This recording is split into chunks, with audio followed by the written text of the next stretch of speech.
संघामध्ये अनेक गोष्टी उपलब्ध आहेत, काही झालेल्या आहेत, काही व्हायच्या आहेत।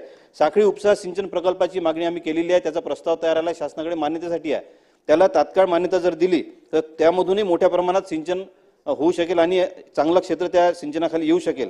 आणि मागच्या अधिवेशनात मी बोललो होतो अध्यक्ष महोदय की जे काही ओपन कॅनलची सिस्टीम आहे त्यामधून आपला काय म्हणतो आपण त्याला लॉसेस मोठ्या प्रमाणात होतात, इव्हॅपोरेशन मध्ये होतात, सीपेज मध्ये होतात, शेतकऱ्यांचे मोठ्या प्रमाणात नुकसान होते। जिथे कुठं कॅनल फुटून जातात तिथे दुसऱ्यांच्या शेतामध्ये पाणी जाऊन नुकसान होतं।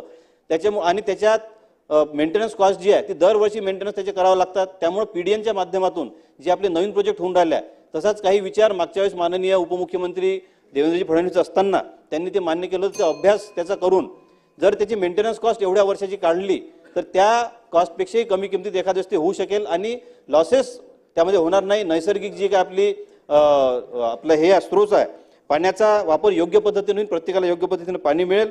आणि अध्यक्ष महोदय फी माफीच्या बाबतीत अध्यक्ष महोदय फक्त एका मिनिटात आटोपतं झाले, 2 मुद्दे राहिले फक्त। विद्यार्थिनींना आपण मोफत शिक्षणाचा जो मुद्दा घेतलाय त्यामध्ये सगळ्या ठिकाणी मिळून राहिलाय, परंतु खासगी अभिमत महाविद्यालय जे आहे त्यामध्ये ही सुविधा उपलब्ध नाही, ती सुद्धा आपल्या शासनाने करावी। आणि ग्रामपंचायत नसलेल्या ग्रामपंचायती आपण दिलेल्या आहेत, परंतु ज्या शिकस्त झाल्या 50-50 वर्ष त्या ग्रामपंचायतींना झाले, त्यामध्ये बसू शकत नाही, ऍक्सिडेंट होऊ शकतात, त्या सुद्धा मंजूर कराव्या। आणि अध्यक्ष महोदय शेवटचा एक मुद्दा मांडीन, सगळ्यांच्या भाषणातून याचा विषय नसला तरीही ईव्हीएमचा विषय आलेला आहे, तर त्या संदर्भात एकच सांगतो अध्यक्ष महोदय की अपना चेहरा ना बदला गया आईने से खफा हो गए, अशी अवस्था विरोधकांची झालेली आहे।